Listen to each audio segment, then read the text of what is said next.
National conference के vice president Omar Abdullah ने आज बांडीपोरा में पार्टी कन्वेंशन को एड्रेस करते हुए एक स्पीच दी, जिस स्पीच में उन्होंने आर्टिकल 370 को लेकर कुछ बातें कही, लेकिन वहीं प्रेस से बात करते हुए भी उन्होंने कुछ स्टेटमेंट्स दिए।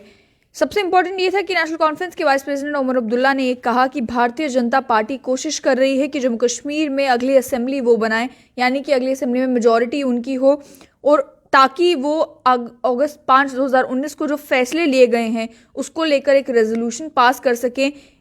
इन डिसीजंस को लीगलाइज करने की कोशिश कर रही है भारतीय जनता पार्टी। उसके अलावा उन्होंने ये भी कहा कि peoples alliance for Gupkar declaration एकलौता ऐसा प्लेटफॉर्म है जो उनके इस नेफेरियस डिज़ाइन को डिफीट कर सकता है। उन्होंने कहा कि अटेम्प्ट्स की जा रही हैं कि majority seats Bharatiya Janata party जीते, और क्योंकि मुमकिन नहीं है कि कश्मीर घाटी से भी उन्हें सपोर्ट मिले, इस वजह से प्रॉक्सी पार्टीज क्रिएट की जा रही हैं और गुपकार इकलौता ऐसा जरिया है जिससे बीजेपी के डिज़ाइंस को हराया जा सकता है। उन्होंने ये भी कहा कि अगस्त 5 के जो डिसीजंस हैं उनको लेकर भारतीय जनता पार्टी चाहती है कि एक रेजोल्यूशन पास किया जाए असेंबली में, और बाद में वो उसी रेजोल्यूशन को लेकर सुप्रीम कोर्ट में जाएंगे और ये कहेंगे कि जम्मू कश्मीर की जनता अगस्त 5 को लिए गए फैसलों से खुश है। ये भी कहा उन्होंने कि 2000 में जो नेशनल कॉन्फ्रेंस ने रेजोल्यूशन पास किया था इंटरनल ऑटोनॉमी का, उसको लेकर उन्होंने कहा कि वो सभी आने वाली सरकारों के ऊपर बाइंडिंग है, उसी तरीके से जिस तरीके से देश के पार्लियामेंट में जब रेजोल्यूशन पास हुआ था कि जम्मू कश्मीर इंटीग्रल पार्ट है इंडिया का, वो एक रेफरेंस पॉइंट रहा है आने वाली सभी सरकारों के लिए। लेकिन इनका ये कहना है कि भारतीय जनता पार्टी चाहती है कि एक फ्रेश रेजोल्यूशन जम्मू कश्मीर की असेंबली में लाया जाए, और इस कोशिश को रोकने की कोशिश जो है वो पीपल्स अलायंस और गुपकार डिक्लेरेशन कर रही है। उन्होंने ये भी कहा कि अटेम्प्ट्स किए गए, कोशिशें की गई कि इस प्लेटफॉर्म को तोड़ दिया जाए, लेकिन जितनी भी स्ट्रेंथ इनके पास है उससे वो ये इंश्योर करेंगे कि आने वाले समय में कोई डिवीजन ऑफ वोट्स कश्मीर में ना हो। और उसके साथ ही में सुप्रीम कोर्ट में आर्टिकल 370 को लेकर उनका एक कहना था कि केंद्र सरकार अलाउ नहीं कर रही आर्टिकल 370 पर हेयरिंग, क्योंकि वो भी जानते हैं कि डिसीजन जो है वो अनकॉन्स्टिट्यूशनल है। अगर हमें सुन लिया जाता तो मामला अभी तक खत्म हो चुका होता। इस पर बात करेंगे कि किस तरीके से ये स्टेटमेंट जो है वो आज के समय में सिग्निफिकेंट हो गए हैं, और वैसे भी अब डिलिमिटेशन कमीशन की क्योंकि मीटिंग है दिसंबर 20 को, उसके बाद इलेक्शंस भी जम्मू कश्मीर में हो सकती हैं, तो उस वजह से ये जो पॉलिटिकल हलचल जम्मू कश्मीर में हो रही है। मेरे साथ है स्ट्रेट लाइन के मैनेजिंग एडिटर सैयद जुनैद हाशमी। सबसे पहले यही कि peoples alliance for Gupkar declaration को लेकर जो कहा जा रहा है कि भाई बीजेपी के नेफेरियस डिजाइन्स को रोकने का एकमात्र तरीका है people's alliance for Gupkar declaration, कैसे देखते हैं स्वीपिंग स्टेटमेंट को? 2014 जम्मू कश्मीर में चुनाव होने वाले थे और पीपल्स डेमोक्रेटिक पार्टी की उस समय की अध्यक्षा ने भी यही स्टेटमेंट पीपल्स डेमोक्रेटिक पार्टी ने लगातार पूरे अपनी इलेक्शन कैंपेन में दिए थे, और उन स्टेटमेंट्स में उन्होंने लगातार ये कहा था कि हम भारतीय जनता पार्टी को कश्मीर घाटी में आने से रोकने के लिए ये सारी कोशिशें कर रहे हैं। आपको आज पीपल्स डेमोक्रेटिक पार्टी को वोट देना है ताकि हम बीजेपी को रोक सकें। नेशनल कॉन्फ्रेंस जो है पहले एलाई रह चुकी है भारतीय जनता पार्टी की, तो इसलिए आप नेशनल कॉन्फ्रेंस पर यकीन नहीं कर सकते। आपको भरोसा करना होगा पीडीपी पर और पीडीपी को वोट देना होगा। तो लोगों ने बीजेपी को रोकने के लिए जो नारा कश्मीर घाटी में लगा उसको ध्यान में रखते हुए उस समय वोट किसको दिया? पीपल्स डेमोक्रेटिक पार्टी को दिया। पीडीपी की सरकार बन गई और पीडीपी ने सरकार बाद में भारतीय जनता पार्टी के साथ ही मिलकर बनाई, और कहा, उस समय के स्वर्गीय मुफ्ती मोहम्मद सैयद ने कहा कि ये नॉर्थ पोल और साउथ पोल का अलायंस है। अब आज जो पूर्व मुख्यमंत्री और पीडीपी के माफ कीजिएगा नेशनल कॉन्फ्रेंस के उपाध्यक्ष उमर अब्दुल्ला ये कह रहे हैं कि जी ये बीजेपी के नेफेरियस डिजाइन्स को रोकने के लिए, और साथ में एक बड़ी इंटरेस्टिंग चीज़ उन्होंने और भी कही है कि भारतीय जनता पार्टी कोशिश कर रही है कि उन्हें असेंबली में मेजॉरिटी मिले, और मेजॉरिटी मिलने के बाद वो जम्मू कश्मीर की असेंबली में एक रेजोल्यूशन पास करना चाहते हैं, जिस रेजोल्यूशन को पास करने के बाद जो उन्होंने आर्टिकल 370 के ऊपर फैसला लिया हुआ है वो फैसला गलत है, और उस फैसले को सही साबित करने के लिए वो चाहते हैं कि उनकी मेजॉरिटी हो और वो रेजोल्यूशन पास कर सकें। ये दो बातें उन्होंने कही हैं। अब आइए तथ्यों के पटल पर इनको डालते हैं और समझने की कोशिश करते हैं कि उमर अब्दुल्ला कह क्या रहे हैं। पहली बात तो ये कि भारतीय जनता पार्टी के नेफेरियस डिजाइन्स हैं आर्टिकल 370 को लेकर, वो रेजोल्यूशन पास करना चाहते हैं। संविधान के जानकार हैं उमर अब्दुल्ला, संविधान की पूरी जानकारी है उनको, पूर्व मुख्यमंत्री हैं जम्मू कश्मीर के, और जो संविधान का जानकार और समझदार आदमी है वो अच्छे से ये जानता है कि जो मामला ऑलरेडी सुप्रीम कोर्ट के अधीन है, जिस मामले की सुनवाई सुप्रीम कोर्ट में होनी है, जिस मामले को सुप्रीम कोर्ट ने सुनना है, उस मामले को लेकर जम्मू कश्मीर की लेजिस्लेटिव असेंबली, जो स्टेट की लेजिस्लेटिव असेंबली नहीं होगी अब, बल्कि यूनियन टेरिटरी की लेजिस्लेटिव असेंबली होगी, उस यूनियन टेरिटरी की लेजिस्लेटिव असेंबली में एक रेजोल्यूशन पास होगा और वो सुप्रीम कोर्ट के समक्ष रखा जाएगा। यानी वो सुप्रीम कोर्ट की विजडम के ऊपर सवाल खड़े कर रहे हैं। यानी सुप्रीम कोर्ट क्या इस बात को नहीं समझेगा कि जिस समय आपने एक केस सुप्रीम कोर्ट के समक्ष रख दिया, आप कहते हैं जी हम बड़ी स्ट्रांग फुटिंग पर हैं, हमारा केस बड़ा स्ट्रांग है, जो मर्जी वो हो जाए, हम केस जीतने वाले हैं। जब आप जानते हैं कि आपका केस इतना मजबूत है, जब आप वाकिफ हैं अपने केस की मजबूती के साथ, तो फिर जम्मू कश्मीर की असेंबली में कोई भी रेजोल्यूशन पास हो, किसी भी तरह का रेजोल्यूशन पास हो, उसका फर्क आपके केस के ऊपर नहीं पड़ेगा। नंबर एक। नंबर दो, जो वो कह रहे हैं कि नेफिरियस डिजाइन से भारतीय जनता पार्टी कोशिश कर रही है कि असेंबली में उनको मेजॉरिटी मिले। हर पॉलिटिकल पार्टी यही करती है। नेशनल कॉन्फ्रेंस क्या कर रही है? क्या वो मेजॉरिटी नहीं ढूंढ रही है जम्मू कश्मीर की लेजिस्लेटिव असेंबली में? लेकिन वही जो एक और स्टेटमेंट उन्होंने कहा कि बड़ी कोशिशें की गई कि हमें तोड़ा जाए, इस ग्रुप को तोड़ा जाए, लेकिन हम जो हैं अब कोशिश करेंगे कि कश्मीर घाटी में डिवीजन ऑफ वोट्स ना हो। कैसे देखते हैं इस स्टेटमेंट को, जब आप कॉन्टेक्स्ट में वो रखते हैं जो स्टेटमेंट उन्होंने किश्तवाड़ में दी थी, जिसमें उन्होंने पीडीपी के लीडर्स को लेकर बहुत सारी बातें कही थी, पीडीपी एज अ पार्टी को लेकर बहुत सारी बातें कही थी, तो उससे कॉन्टेक्स्ट में, उसे जब माइंड में रखते हैं, उसके बाद इस स्टेटमेंट को कैसे देखते हैं? देखिए, people's alliance for Gupkar declaration जिस वक्त बना था, उमर साहब को अच्छे से याद होगा कि peoples alliance for Gupkar declaration में उस समय सज्जाद गनी लोन थे। People's alliance for Gupkar declaration में उस समय जावेद मुस्तफ़ा मीर थे। People's alliance for Gupkar declaration में CPIM के मोहम्मद यूसुफ तारिगामी थे, मुजफ्फर शाह थे, उमर अब्दुल्ला थे, महबूबा मुफ्ती थी। ये सब लोग people's alliance for Gupkar declaration का हिस्सा थे। सबसे पहले कांग्रेस थी नहीं थी, कांग्रेस थी नहीं थी। उन्होंने पहले तो कहा, पहले साथ दिया, बाद में कहा कि हम इनके साथ नहीं हैं। और उसके बाद सबसे पहले गुपकार से पीपल्स कॉन्फ्रेंस के लोग बाहर निकल गए। पीपल्स कॉन्फ्रेंस के लोगों ने गुपकार अलायंस क्यों छोड़ा? उमर अब्दुल्ला आज जब सज्जाद गनी लोन को लेकर उनसे कोई सवाल पूछा जाता है तो एक बादशाह की तरह ही कहते हैं जी कौन है सज्जाद गनी लोन, मैं नहीं जानता, उनके स्टेटमेंट पर मैं क्यों रिएक्ट करूंगा। लेकिन जब आपको गुपकार अलायंस बनाना था, आप सज्जाद गनी लोन को ढूंढ रहे थे। आपको तब सज्जाद गनी लोन चाहिए थे और आपने उनको प्रवक्ता बनाया था, और आपके कार्यकाल में वो प्रवक्ता, आपके PAGD वो प्रवक्ता थे। तो पीपल्स कॉन्फ्रेंस ने क्यों छोड़े PAGD?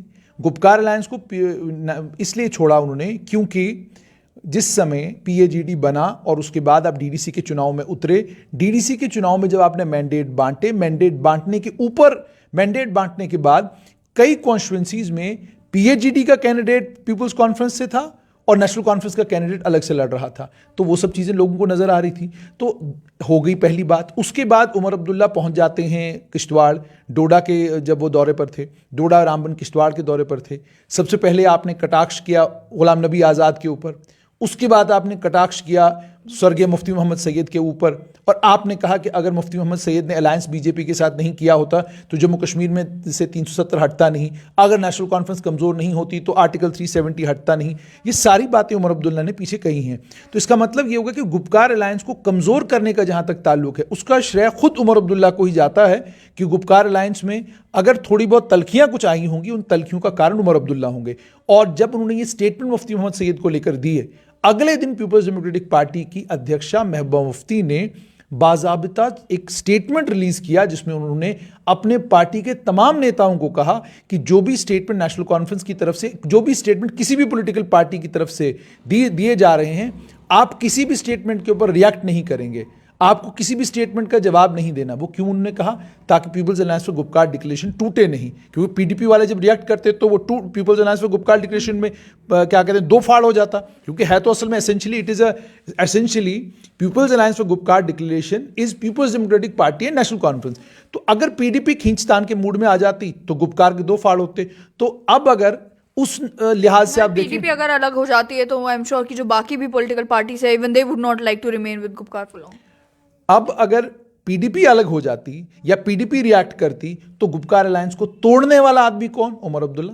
क्या आपने बयान दिया, आपके बयान के रिएक्शन में महबूबा मुफ्ती ने ये कहा, फलां ने ये कहा, तो गुपकार के दो फाड़ हो जाते उस समय। एक बात तो इसका मतलब ये होगा कि एक तो ये, दूसरी सबसे इंपॉर्टेंट बात जो मैं आपके नॉलेज में भी लाना चाहूंगा कि जो बहुत इंपॉर्टेंट है, जिसको मैं कंप्लीट नहीं कर सका था, कि जब मामला सुप्रीम कोर्ट के अधीन है, मामले की सुनवाई सुप्रीम कोर्ट में होनी है, और आप कहते हैं कि असेंबली में बीजेपी मेजॉरिटी तलाश कर रही है, तो आप पॉलिटिकल डायनामिक्स के बिल्कुल उलट जा रहे हैं।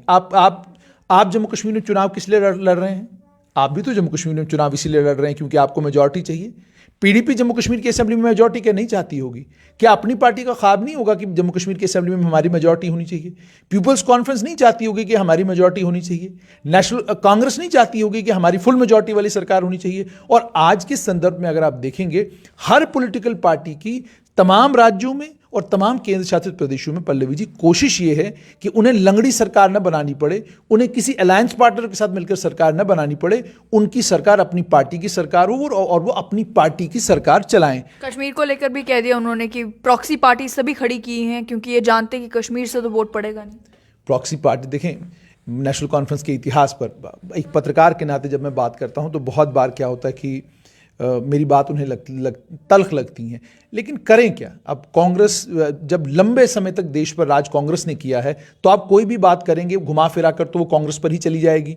इसी तरीके से जब आप जम्मू कश्मीर की बात करेंगे, बहुत सारे बच्चों को मैं देखता हूं फेसबुक के ऊपर जो कमेंट कर रहे हैं, जो नए नए नेशनल कॉन्फ्रेंस या पीडीपी का झंडा पकड़े हुए हैं या कांग्रेस का झंडा पकड़ा हुआ है किसी ने।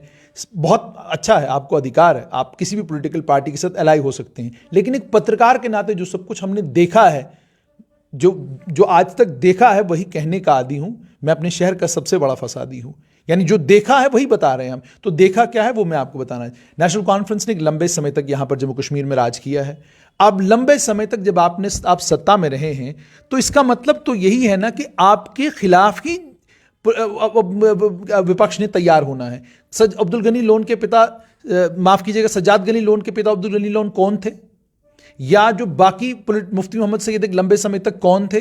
महबूबा मुफ्ती एक लंबे समय तक कौन थी? मुजफ्फर हुसैन बेग एक लंबे समय तक कौन थे? और उसके बाद एक लंबी फहरिस्त है लीडरों की, जिन लीडरों ने जम्मू कश्मीर में विपक्ष को खड़ा करने की कोशिश की।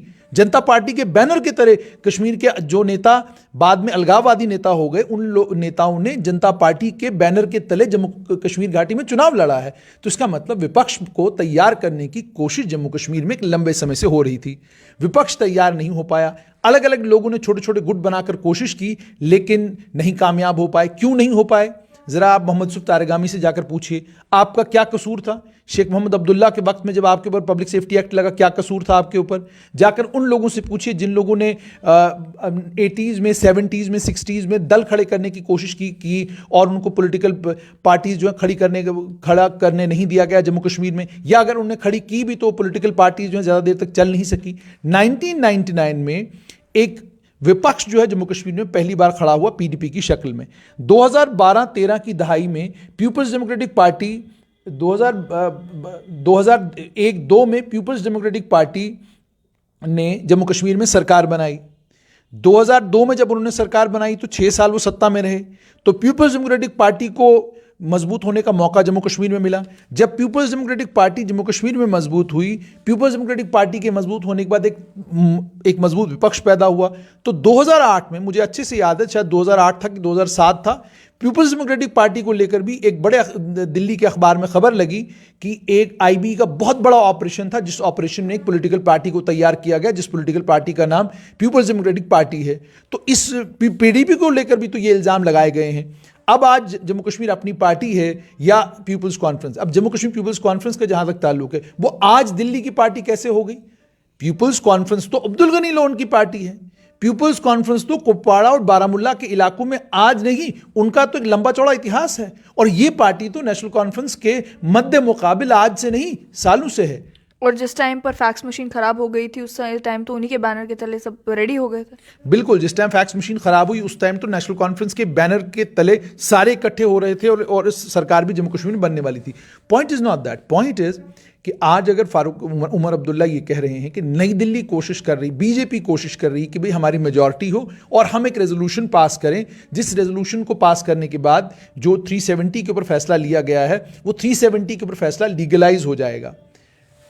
मैंने आपको कहा ना, Omar Abdullah is trying to preempt a number of things. ये बहुत अच्छी बात है कि आपके दाएं बाएं जो बैठते हैं वो बहुत मंजे हुए वकील हैं, आपके दाएं बाएं जो बैठते हैं वो बहुत बड़े जुडिशरी के जानकार लोग हैं। जुडिशरी के जानकार लोगों के आपके दाएं बाएं होने के बावजूद जो स्टेटमेंट आप दे रहे हैं वो स्टेटमेंट असमंजस में डालने वाला और परेशान करने वाला है। क्यों?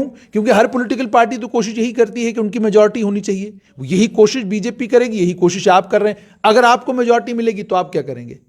The point is, if national conference tomorrow gets a majority, what will national conference do? What will you do? Will you pass a resolution? National conference की बात या कश्मीर घाटी के सभी दलों की बात, सीपीआईएम को छोड़ के मोहम्मद सिफ तारगामी ने आर्टिकल 370 की पिटीशन को लेकर अर्ली हियरिंग के लिए एक एप्लीकेशन दी थी, लेकिन हमने उसके बाद उनसे भी कुछ नहीं सुना कि वो जो एप्लीकेशन आपने वहां पर दी थी उसको लेकर क्या हुआ सुप्रीम कोर्ट में। दूसरी बात ये कि आपने अर्ली हियरिंग के लिए कितनी कोशिश सुप्रीम कोर्ट के अंदर की, बाकी दल जो कश्मीर घाटी के उन्होंने अर्ली हियरिंग के लिए कितनी कोशिश सुप्रीम कोर्ट के अंदर की, कितनी कोशिश आप लोगों ने की, वो भी तो पब्लिक में लाइए ना, आम जनमानस को ये भी तो बताइए। आज भारतीय जनता पार्टी के प्रवक्ता सीनियर एडवोकेट अभिनव शर्मा यही बात कह रहे थे कि भाई आप आज 370 को लेकर बहुत सारी बातें कह रहे हो। आज उमर अब्दुल्ला ने एक बयान भी दिया, उस पर बाद में बात करेंगे, लेकिन फिलहाल इंपॉर्टेंट ये है कि that if you are serious about 370 then you should have moved an application for early hearing. Why are you waiting for the elections?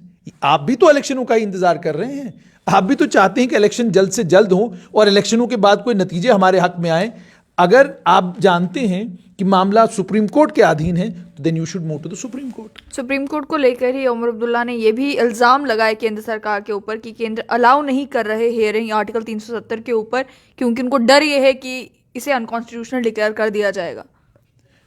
This is preempting what the supreme Court will do. आप preempt कर रहे हैं कि supreme court कल क्या करेगी, फैसला क्या देगी।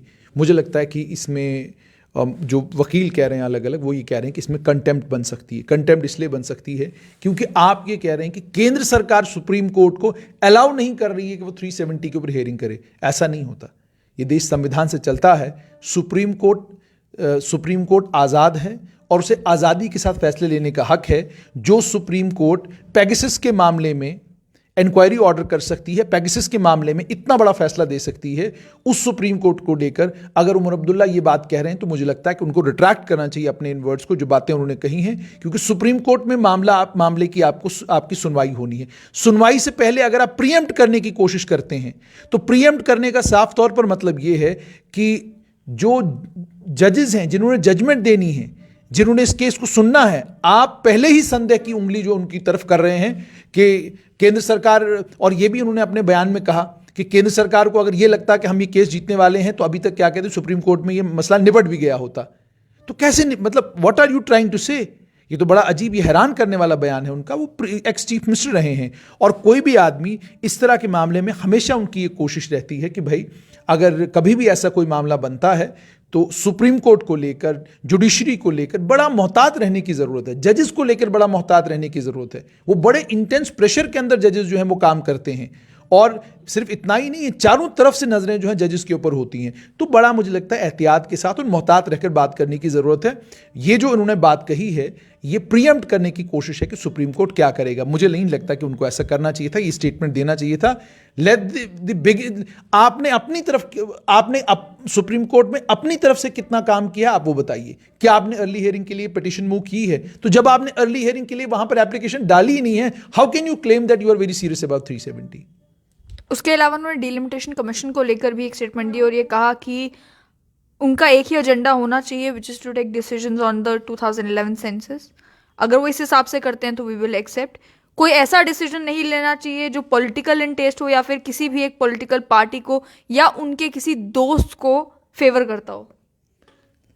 संवैधानिक कोई भी इंस्टीट्यूशन हो, कोई भी कॉन्स्टिट्यूशनल, कोई भी व्यक्ति कॉन्स्टिट्यूशनल पोजीशन पर है या कोई भी ऐसा इंस्टीट्यूशन जो संविधान से निकला है, जो कॉन्स्टिट्यूशन से निकला है, जब वो इंस्टीट्यूशन अपना काम कर रहा है उस इंस्टीट्यूशन पर संदेह की उंगली उठाने का तो कोई मतलब ही नहीं बनता। इसका मतलब ये है कि आप ये कहने की कोशिश कर रहे हैं कि 2014 तक जितने भी कमीशंस बने वो कमीशंस भी पॉलिटिकल इन नेचर थे। क्यों? क्योंकि आज आप सत्ता से बाहर हैं, आप विपक्ष का हिस्सा हैं, तो जब आप अपोजिशन में हैं तो आप कह रहे हैं कि आज जो डीलिमिटेशन कमीशन बना है उसे यूं करना चाहिए, यूं करना चाहिए, यूं करना चाहिए। तो इसका मतलब आप कहने की कोशिश क्या कर रहे हैं? That you are aware of the working of the delimitation commission, you are sure that these commissions are politically motivated, and when you are sure that these commissions are politically motivated, they work along the political lines, that means they have done the same thing during your tenure. आपके वक्त में भी इसका मतलब इन institutions ने यही काम किया कि आपने जिस तरीके से डीलिमिटेशन करानी चाहिए आपने डीलिमिटेशन कराई, और आज आप चूंकि सत्ता में नहीं है, सत्ता से बाहर हैं, आपको आज डर है कि भाई अब तो हम सत्ता से बाहर हैं, अब ये डीलिमिटेशन कमीशन हमारे मुताबिक काम नहीं करेगा। जज किसी भी कुर्सी पर जब बैठता है, जस्टिस किसी भी कुर्सी के ऊपर जब बैठता है, तो जजेस की टेंडेंसी अक्सर ये रहती है कि हम किसी भी इंस्टीट्यूशन को अगर हेड करें और उस इंस्टीट्यूशन का कामकाज जब खत्म हो तो संदेह की उंगली या हमारे ऊपर किसी किस्म का कोई दाग, छोटा सा दाग भी न लगे, लोग हमें ये कहें कि वाकई क्या बात है। और आज तक जितने भी इतने सारे कमीशंस मैंने अपने इस पत्रकारिता के इस जीवन में देखे, इतने सारे कमीशंस यहाँ पर कॉन्स्टिट्यूट किए गए, उन कमीशंस ने भी अपने अपने वक्तों में काम किया, लेकिन कभी किसी ने जजेस के ऊपर जो संदेह की उंगली नहीं उठाई। तो मैंने कहा ना आपको, डीलिमिटेशन कमीशन हो, आर्टिकल 370 को लेकर सुप्रीम कोर्ट में हियरिंग हो, हर एक चीज़ को लेकर इतने डिसअपॉइंटेड आप नजर आ रहे हैं। तो जब नेता ही डिसअपॉइंटेड है, डिजेक्टेड है, नेता खुद ही परेशान है कि जनाब वहां भी गलत हो जाएगा, यहां भी गलत हो जाएगा, सब गलत हो जाएगा, तो then how is it possible कि जो जनता है आप उसका कॉन्फिडेंस का रिस्टोर कर सकेंगे? आप इतना भय, इतना डर, इतना खौफ लोगों के अंदर भर रहे हैं कि भाई आप देखिए ये भी गलत हो रहा है, वो भी गलत हो रहा है, तो अब क्या करें? आप हमको वोट दीजिए, हम सत्ता में आएंगे, सब ठीक कर देंगे।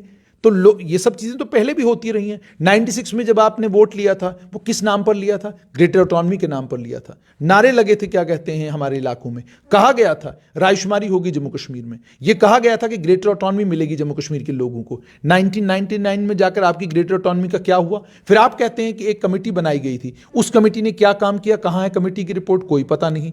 तो आपने 96 में वोट लिया था ग्रेटर ऑटोनॉमी के नाम पर, 2009 में आपने वोट लिया था ट्रूथ एंड रिकंसिलिएशन कमीशन के नाम पर, ना ट्रूथ एंड रिकंसिलिएशन कमीशन बना, ना ग्रेटर ऑटोनॉमी हुई। तो समझ में आता कि नारेबाजी है। आपने एक नारा 96 में लगाया, 2002 तक सत्ता का सुख भोगा, 2009 में एक नारा लगाया, 2014 तक सत्ता का सुख भोगा, अब आप 2021 में एक और नारा लगा रहे हैं, और वो नारा ये है कि डीलिमिटेशन कमीशन भी काम ठीक नहीं कर रहा, सुप्रीम कोर्ट में भी सरकार की सुनवाई सेफगार्ड करने का एक ही तरीका है 370 को। अब अगर बचाना है तो हमें लाइए। भाई कैसे आपको लाएंगे? आप क्या करेंगे 370 को आने के बाद? Do you have the majority in the parliament?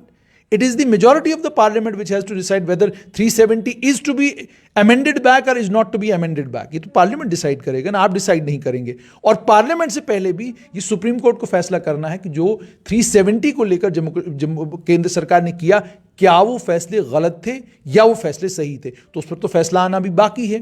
तो जब आपको पता है कि 370 को लेकर आप अपने यहाँ कुछ नहीं कर सकते, और मैं आपको ये भी बताऊं, ये तो आज 2021 में है, जहां पर इनके सामने 3 दल हैं जिन दलों के खिलाफ इनको जम्मू कश्मीर घाटी में चुनाव लड़ना है।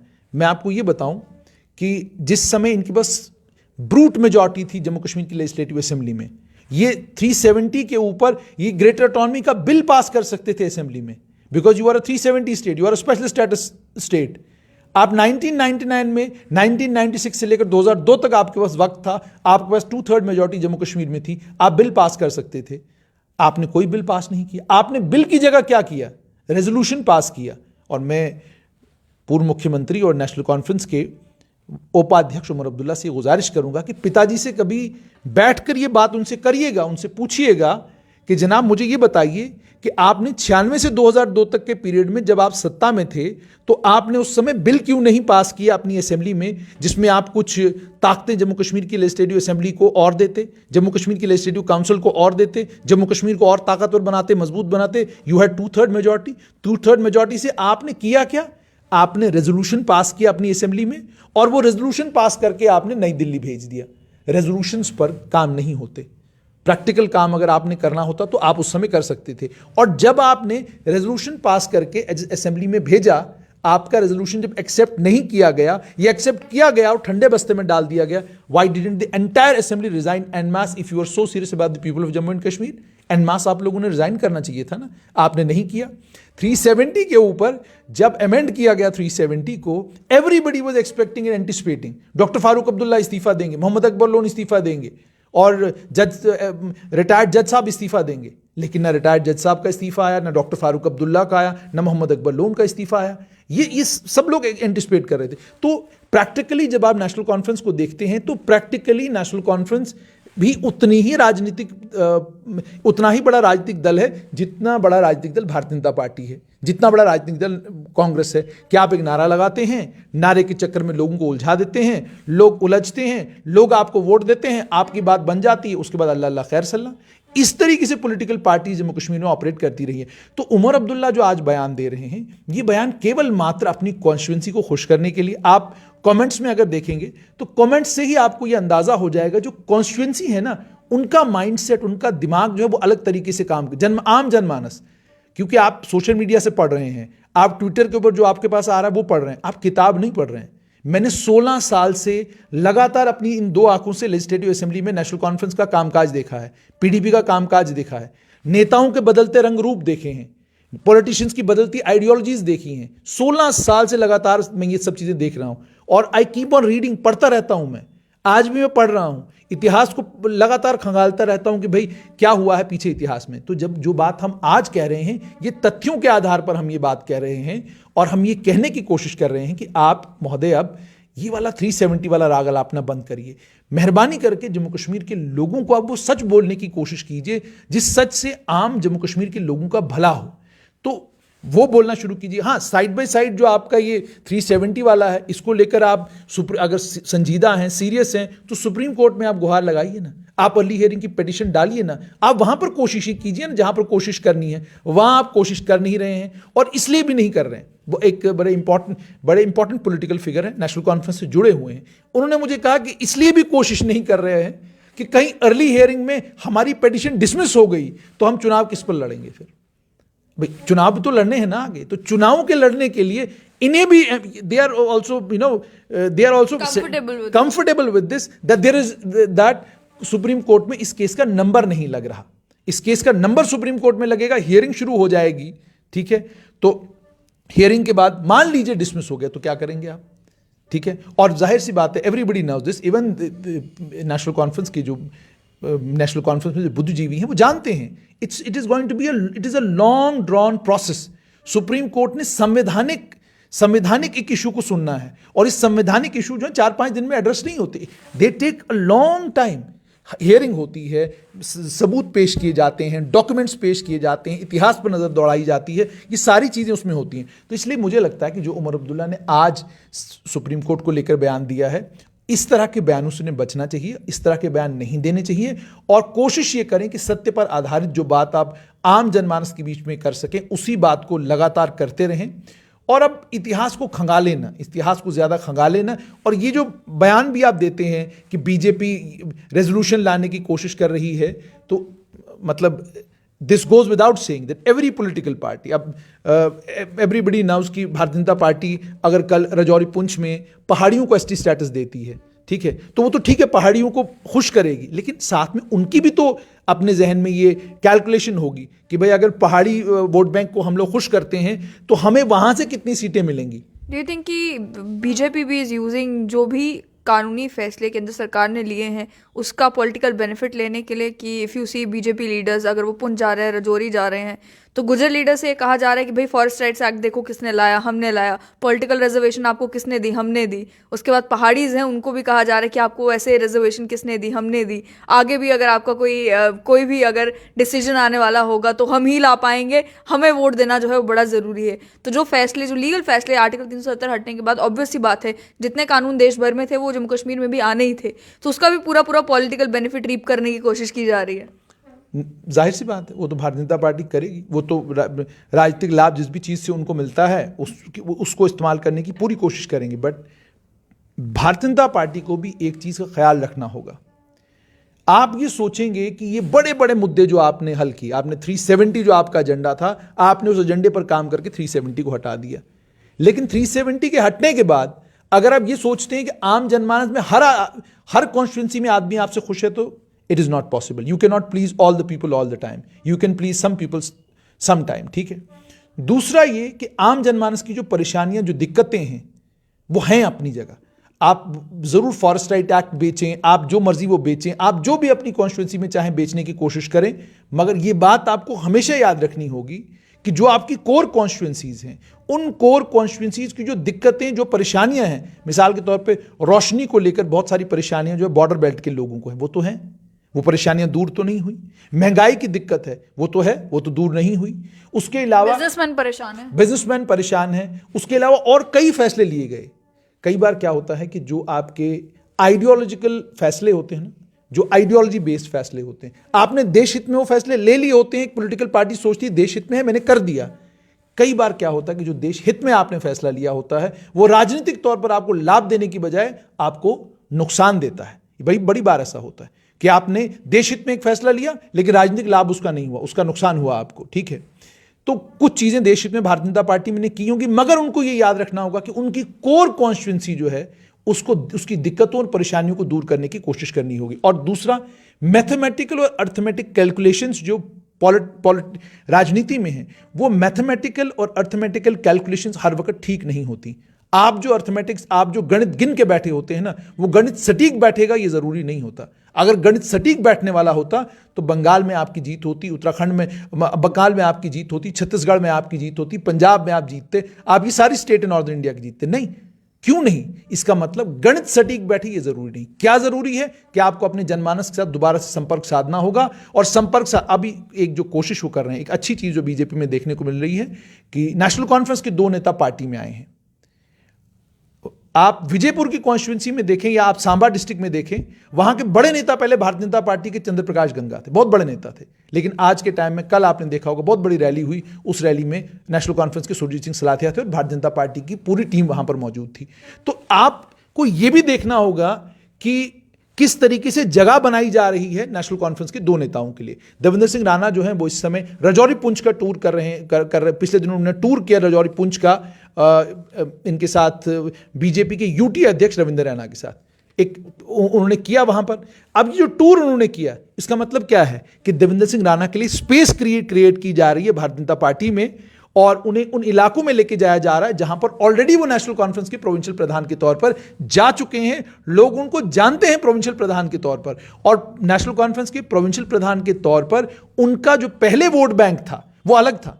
अब जो वोट बैंक है, अब उसी अलग वोट बैंक को बीजेपी का वोट बैंक बनाना जो बहुत मुश्किल काम है, जो उनको करना है, और उस काम को करने के लिए वो इन कॉन्स्टिट्यूंसीज में, इन क्षेत्रों में जा रहे हैं। अब क्या मानेंगे कि जिस तरीके से नेशनल कॉन्फ्रेंस कोशिश कर रही है कि आप ही ने कहा कि डराया जाए लोगों को कि भाई अगर बीजेपी आ जाएगी तो वो ये कर देगी, तो वो कर देगी, उसी तरीके से नेशनल कॉन्फ्रेंस को और अलग कश्मीर बेस्ड पार्टीज को भी डिमोनाइज करने का काम जो है भारतीय जनता पार्टी भी इलेक्शन से पहले करती है। तभी बड़े सारे नाम दिए गए थे, गुपकार गैंग, ये नेशनल कॉन्फ्रेंस के सभी लीडर्स लुटेरे हैं, चोर हैं, ठग हैं, उन्होंने ये किया, उन्होंने वो किया। फिर जब वो वही व्यक्ति जो है उनकी पार्टी में आ जाता है, वो दूध का धुला भी हो जाता है, वो संगी साथी भी हो जाता है, उसकी पूरी विचारधारा पलट जाती है। तो ये जो डिमोनाइज करने का काम है दूसरी पॉलिटिकल पार्टीज को, ये बीजेपी ने भी पूरा किया। देखिए, जहां तक दूसरी पॉलिटिकल पार्टीज को डिमोनाइज करने का ताल्लुक है, उसको इस तरीके से आप समझिए, sometimes some publicity, you may call it bad publicity, is good publicity for you somewhere else. कि अगर आपको किसी जगह बुरा नाम मिल रहा है, लोग आपको कह रहे हैं कि आप बड़े गलत आदमी हैं, लेकिन हो सकता है वो आपकी कॉन्स्टिट्यूंसी में, आपके लोगों के बीच में आपके लिए सहानुभूति पैदा कर रहा हो। मिसाल के तौर पे पीडीपी की अध्यक्षा महबूबा मुफ्ती, उनका वीडियो आता है, सोशल मीडिया के ऊपर वीडियो आ रहा है ना, और आप जानते हैं सोशल मीडिया को कंट्रोल करना कोई मुश्किल काम तो है नहीं। आप ट्विटर को, ministry of IT and communication, एक मामूली सी चिट्ठी लिख दें, भाई पीडीपी का जो ट्विटर अकाउंट है, हमें लगता है कि क्या कहते हैं, देश हित में हमें ज़रूरी है कि इस ट्विटर अकाउंट को आप फौरन बंद कर दीजिए। बंद तो किया जा सकता है, लेकिन पीडीपी की अध्यक्षा के यहाँ रैली नहीं होती, उनने यूथ कन्वेंशन बुलाया था, यूथ कन्वेंशन नहीं होता, वो ट्विटर के ऊपर वीडियो तो आ रही है, फेसबुक के ऊपर वीडियो तो आ रही है, वो कहीं नहीं जा पाती, उसकी वीडियो आती है, और जब कन्वेंशन नहीं होता उसके बाद प्रेस वार्ता तो हो जाती है, प्रेस कॉन्फ्रेंस में सारे मीडिया को बुलाया जाता है। अब आज आपका मैसेंजर कौन है? आपका मैसेंजर आज सोशल मीडिया है, आपका मैसेंजर आज ट्विटर है, आपका मैसेंजर आज न्यूज़ मीडिया है। तो आप अखबारों के जरिए, टेलीविजन के जरिए, ट्विटर, फेसबुक, सोशल मीडिया के जरिए अपनी जनता के बीच में तो जा रहे हैं ना, जनता को तो पता चल रहा है। तो जनता कर क्या रही है? जनता के मन में सहानुभूति हो रही है, किसके लिए? पूर्व मुख्यमंत्री और पीडीपी की अध्यक्षा महबूबा मुफ्ती के लिए। इसका मतलब ये कि साउथ कश्मीर के बेल्ट में अगर आप आज के टाइम में जाएंगे तो साउथ कश्मीर में आज भी पीपल्स डेमोक्रेटिक पार्टी है और अन्य कई और जगहों पर आज भी पीपल्स डेमोक्रेटिक पार्टी है। तो इसका मतलब ये क्या है कि मैं और आप जो दूर से बैठकर देख रहे हैं कि पीपल्स डेमोक्रेटिक पार्टी को मूवमेंट करने का और उनको लोगों को मोबिलाइज करने का मौका नहीं दिया जा रहा है। उनको कहा जा रहा है, जैसे अभी कोविड-19 को लेकर कहा गया कि जनाब कोविड-19 के प्रोटोकॉल्स को ध्यान में रखते हुए हम आपको रैली करने की इजाजत नहीं दे सकते, सुरक्षा कारणों की वजह से हम आपको रैली करने की इजाजत नहीं दे सकते। तो आप दूसरी तरफ देखते हैं गुलाम नबी आज़ाद ने 20 तारीख से आना है और उन्होंने डोडा और रामबन और किश्तवाड़ रैली हो भी रही है, बीजेपी के यूटी अध्यक्ष की भी रैली हो रही है, यूटी अध्यक्ष रजौरी पुंछ में बड़ी बढ़िया रैलियां हो रही हैं, लोग एक दूसरे के ऊपर चढ़े हुए हैं रैलीज में, कोई मास्क नहीं है, मास्क मैंडेट नहीं है, कुछ नहीं, कोई नहीं पूछ रहा, ठीक है। इसी तरीके से नेशनल कॉन्फ्रेंस की उमर अब्दुल्ला गांधरबल दाएं बाएं जहां जा रहे हैं रैली कर रहे हैं, लेकिन अचानक आप कहते हैं महबूबा मुफ्ती को आप रैली न करें। उसी तरह सज्जाद लोन को भी कहते हैं आप भी नहीं कर सकते। मैं as a political analyst I understand it this way कि महबूबा मुफ्ती पूर्व मुख्यमंत्री थी, भारतीय जनता पार्टी के साथ अलायंस इन्होंने किया। उमर अब्दुल्ला अपनी रैली में महबूबा मुफ्ती को लेकर और उनके पिता मुफ्ती मोहम्मद सईद को लेकर कहते हैं कि अगर आप बीजेपी के साथ नहीं जाते तो 370 नहीं हटता। शमीमा फिरदौस भी उनके ऊपर क्या कहते हैं इल्जाम लगाती हैं बहुत सारे, ठीक है, और साथ में उनकी रैली नहीं होने दे रहे हैं। आप पहले से जानते हैं कि जनमानस के मन में ऑलरेडी महबूबा मुफ्ती को लेकर गुस्सा है, नाराजगी है कि जी आपने बीजेपी के साथ अलायंस क्यों किया, ये उनके वोट बैंक में है। अब उनका वोट बैंक उनके प्रति आहिस्ता आहिस्ता सहानुभूति तो आ रही ना वोट बैंक में, क्यों कि भाई देखिए पीडीपी के अध्यक्षा को रैली नहीं करने दी जा रही, उनको कोविड नॉर्म्स बताए जा रहे हैं, वर्कर्स के बीच में जाने नहीं दिए जाए, सहानुभूति पैदा हो रही है। और मैं आपको यह भी बताऊं, you'll be surprised to know that there are a lot of leaders of People's Democratic Party, इतने नेता हैं पीडीपी के जो अपनी पार्टी और कुछ और दलों में घुसे हुए हैं, जिन्होंने पिछले दिनों से संपर्क दोबारा से पीडीपी के साथ साधना शुरू किया है कि मैडम हम पार्टी में वापस आना चाहते हैं, हमको पार्टी में वापस ले लो। अगर इसकी नैया डूब रही है पार्टी की तो फिर इस पार्टी में लोग वापस क्यों आना चाहते हैं? इसका मतलब साफ तौर पर यह है कि वो जो सहानुभूति पैदा हो रही है वो सहानुभूति आपको ये कॉन्फिडेंस दिला रही है कि जी जब कल चुनाव होंगे तो पीडीपी भी एक ताकतवर फोर्स होगी, साउथ कश्मीर में होगी, सेंट्रल कश्मीर में कुछ एक जगहों पर होगी और कश्मीर में 4 पॉलिटिकल पार्टीज होंगी जिनका जनाधार होगा। ये I am sure about this. National Conference will be number 1, this is my prediction about these elections. जब भी ये होते हैं 4 महीने बाद 6 महीने बाद जो ग्राउंड का सर्वे वो यही है। National Conference will be number 1 with whatever number they will be, PDP will be number 2, number 3 will be People's Conference, number 3 will be Apni Party and number 4 will be People's Conference. ये चारों दलों के पास मैंडेट होगा, 5 हो, 10 हो, 20 हो, 22 हो, 10 हो, 8 हो, 7 हो, जो भी हो, ये सीटें इनके बीच में, इन्हीं के बीच में बंटने वाली हैं। That is a reality of Kashmir, ठीक है। बीजेपी का जहां तक घाटी में ताल्लुक है, the only good thing for BJP in Kashmir valley is कि भारतीय जनता पार्टी के पास, बीजेपी के पास अब पार्टी जिसके बारे में आप इमेजिन नहीं कर सकते थे कि कश्मीर में कहीं उनका झंडा होगा, आज कोई कॉन्स्टिट्यूंसी कश्मीर की ऐसी नहीं है जिस कॉन्स्टिट्यूंसी में भारतीय जनता पार्टी का कार्ड होल्डर नहीं है, उनका प्रेसिडेंट नहीं है, उनका वाइस प्रेसिडेंट, उनका ब्लॉक लेवल पर, उनका गांव के लेवल पर वर्कर नहीं है। बीजेपी के पास हर जगह घाटी में वर्कर है। That is a big achievement for Bharatiya Janata party अभी के लिए। और प्रेसिडेंट गए थे तो वहां पे नारे भी लगे थे बीजेपी जिंदाबाद। नारे लगते हैं, हर उनकी रैली में लगते हैं, अनंतनाग में लग रहे हैं, वो अनंतनाग में भी उनकी रैलीज होती हैं। अब जम्मू संभाग में आप आइए, it is a battle between BJP and it will be a battle with Congress if Ghulam Nabi Azad, अगर गुलाम नबी आजाद कांग्रेस के मुख्यमंत्री का चेहरा हुए और गुलाम अहमद मीर के साथ सट्टा पट्टा बैठ गया और ये लड़ाई और ये जो खींचतान चल रही है वो खत्म हो गई, तो it will be a battle between BJP and Congress and national conference and Rajouri Poonch में एक आधी कॉन्स्टिट्यूंसी में अपनी पार्टी और पीपुल्स कॉन्फ्रेंस भी कुछ एक कॉन्स्टिट्यूंसीज में, डोडा क्षेत्र में एक बड़ा इंपॉर्टेंट लीडर स्विच करके पीपुल्स कॉन्फ्रेंस में जाने वाला है। ये this is very credible. So it is going to be a battle with BJP. लेकिन अगर गुलाम नबी आजाद ने अपनी डुगडुगी बजाई और अहमद मीर की अपनी डुगडुगी बजी तो then it is simply out of question कि that they will be able to beat. लेकिन how do you say this, Ghulam Nabi Azad की आपने बात की, तो वो रिसेंटली जो है पार्टी हाईकमांड ने, कांग्रेस पार्टी हाईकमांड ने जो इस्तीफे दिए थे उन लीडर्स ने जिनको लेकर कहा यह जा रहा था कि वो गुलाम नबी आजाद के खेमे के हैं, तो उनके रेजिग्नेशन जो है वो एक्सेप्ट कर लिए गए। तो उसके बाद कैसे देखते हैं कि क्या पॉसिबिलिटी है जहां पर पार्टी हाईकमांड ने ये कहा कि भाई अगर आप रिबेल कर रहे हो तो हमने रिबेल करने नहीं देना है, आप इस्तीफा दे रहे हो तो हम एक्सेप्ट कर रहे हैं। उस सिचुएशन में एक कोई बड़ा फेरबदल हो सकता है कि अचानक से इलेक्शन के टाइम पे कांग्रेस को लगे कि भाई सारी कमान जो है वो गुलाम नबी आज़ाद के हाथ में थमा देनी जो है वो बेहतर होगी। देखिए, वो इस्तीफों को लेकर कल एक खबर आई थी, हमने भी वो की थी। कांग्रेस में मैसेजिंग का एक बड़ा बहुत खूबसूरत तरीका है उनके पास। कांग्रेस ने वो तरीका अपना अभी तक नहीं बदला।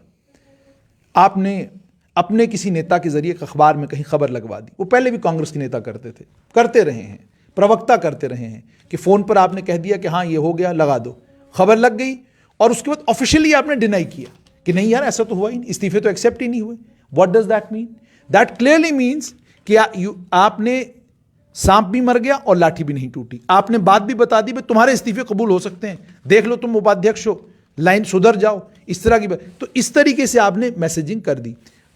कांग्रेस के लिए गुलाम नबी आज़ाद को, हालांकि वो कांग्रेस में ही हैं, जो भी चुनाव आने वाले कल में होंगे जम्मू कश्मीर में, कांग्रेस लड़ने की पोजीशन में तब आएगी जब जम्मू संभाग का कोई नेता कांग्रेस को लीड करेगा, क्योंकि इनके पास जनाधार घाटी में तो है ही नहीं। घाटी में 4-5 कॉन्स्टिट्यूंसीज में आप हैं और कहीं आप नहीं हैं। आपकी हालत घाटी में यह है कि गुलाम अहमद मीर अपने बेटे को डीडीसी का चुनाव नहीं जिता सके, तो वो कहां कांग्रेस को कोई और कॉन्स्टिट्यूंसी वहां जिता सकते। अच्छे आदमी हैं, प्रबल नेता हैं, ताकतवर जुझारू नेता हैं, लेकिन जुझारू नेता हैं पर वोट में कन्वर्ट कर सके वो जुझारू नेता, वो पॉसिबिलिटी नहीं। हाँ, जैसे परसोना नहीं है, नहीं परसोना भी है, नेता का परसोना। मुख्यमंत्री का चेहरा थे एक समय में जम्मू कश्मीर में, वो एक स्कैंडल में उनका नाम आया। अगर नाम नहीं आता उस स्कैंडल में उनका, तो जम्मू कश्मीर में मुख्यमंत्री के पद के प्रबल दावेदार जो थे वो गुलाम अहमद मीर थे। इतना ताकतवर नेता था, और उस एक इंसिडेंट के बाद उनका जो कद था वो भी पार्टी में छोटा हुआ, और उसके बाद राहुल गांधी ने और सोनिया गांधी ने उनके ऊपर विश्वास किया और उन्हें अध्यक्ष बनाया जम्मू कश्मीर प्रदेश कांग्रेस कमेटी का, और इस समय भी वो एक ताकतवर नेता है। लेकिन जैसे मैंने आपको कहा कि बड़ा चेहरा गुलाम नबी आज़ाद है, क्योंकि उनके पास जो मेजर चंक है जम्मू संभाग में वोट्स का, वो उन्हीं के पास है। रमन भल्ला एक अच्छे नेता हैं, योगेश साहनी एक अच्छे नेता हैं, लेकिन आप कहेंगे कि योगेश साहनी का कोई वोट रजौरी में नहीं है। रमन भल्ला को कोई क्या कहते हैं, पुंछ में सुनना चाहता होगा, लेकिन रमन भल्ला पुंछ के में किसी को कोई कॉन्स्टिट्यूंसी जितवा सकते हैं, इसकी संभावनाएं कम है। तो गुलाम नबी आज़ाद एक बड़ा चेहरा है, गुलाम नबी आज़ाद एक ताकतवर चेहरा है, उन्हें आगे करना होगा। जेकेपीसीसी का अध्यक्ष गुलाम अहमद मीर को ही रखें, या और अगर वो कर सकें, कांग्रेस के लिए संभव नहीं है, जम्मू संभाग से वोट उनको पड़ता है, अध्यक्ष वो यहां से बना नहीं सकते। अगर वो अध्यक्ष के पद पर जम्मू संभाग के किसी नेता को बिठाते हैं, तो यूं मान लीजिएगा कि फिर बीजेपी को कांग्रेस टक्कर दे पाएगी जम्मू संभाग में। वरना आपको लगता है कि बीजेपी की पॉलिटिकल मशीनरी को टक्कर देना कोई आसान काम नहीं है। 24/7 जो पार्टी जो है किसी न किसी कार्य में लगी हुई है, लोगों को जोड़ने में लगी हुई है, और जहां जिस कॉन्स्टिट्यूंसी में, जिस क्षेत्र में संभव ही नहीं है कि इनका कोई वोटर कभी बनेगा, उस कॉन्स्टिट्यूंसी में जाकर भी अगर बीजेपी का झंडा है, तो इसका मतलब the party is effectively trying to ensure कि इनको वहां से वोट मिले। तो कुल मिलाकर पल्लवी जी ये कि आज जो उमर अब्दुल्ला का बयान आया सुप्रीम कोर्ट को लेकर, I think he should not make statements which have the capacity of offending judges. He should not do these kind of things. This is my advice as a journalist. और दूसरा कि कांग्रेस का जहां तक ताल्लुक है, मैंने आपको कहा ना कि वो इस्तीफों को लेकर भी जो ड्रामा हुआ है, तो वो ड्रामा भी इसीलिए था कि भाई मैसेज भी कन्वे हो जाए और फिर उसके बाद हम कह देंगे हमने तो कहा ही नहीं था। ये कांग्रेस की पुरानी आदत है। बहुत बहुत शुक्रिया। तो ये डिस्कशन करने का मकसद यही है कि आप लोगों तक अभी जो पॉलिटिकल हलचल जम्मू कश्मीर में हो रही है उसको लेकर लेटेस्ट अपडेट्स भी पहुंचाई जाए, और साथ ही में ये भी बताया जाए कि इतिहास में क्या कुछ हुआ है। आज ही नेशनल कॉन्फ्रेंस के वाइस प्रेसिडेंट और जम्मू कश्मीर के पूर्व मुख्यमंत्री उमर अब्दुल्ला का बयान आया। बयान आर्टिकल 370 को लेकर भी था, और बयान भारतीय जनता पार्टी के ऊपर निशाना साधते हुए भी था। उनका ये कहना था कि भारतीय जनता पार्टी ये चाहती है कि वो मेजॉरिटी सीट्स जो हैं वो असेंबली में जीतें। अगर वो नहीं जीतते, कश्मीर घाटी से उनको नहीं वोट पड़ता है, इस वजह से उन्होंने प्रॉक्सी पार्टीज तैयार कर रखी हैं, और वो एक रेजोल्यूशन पास करना चाहते हैं जम्मू कश्मीर की असेंबली में आर्टिकल 370 को लीगलाइज करते हुए, ताकि वो रेजोल्यूशन लेकर फिर सुप्रीम कोर्ट के पास जाएं और सुप्रीम कोर्ट को ये दिखाएं कि देखिए जम्मू कश्मीर के लोग तो खुश हैं जो अगस्त 5, 2019 को फैसले लिए गए उनसे। साथ ही में उन्होंने बहुत सारी बातें जो हैं वो ये पीएजीडी को लेकर भी कही, और ये कहा कि बहुत कोशिशें की जा रही हैं पीएजीडी को तोड़ने की, लेकिन पीएजीडी इकलौता जरिया है जिससे भारतीय जनता पार्टी के डिजाइन को रोका जा सकता है। तो अब आने वाले समय में देखने को मिलेगा कि पहले तो डिलिमिटेशन की जब रिपोर्ट आती है तो कॉन्स्टिट्यूएंसीज किस तरीके से जम्मू कश्मीर में बांटी जाती हैं, और उसके बाद जब असेंबली के चुनाव होते हैं तो चुनाव में कौन सी पॉलिटिकल पार्टी उभर कर सामने आती है।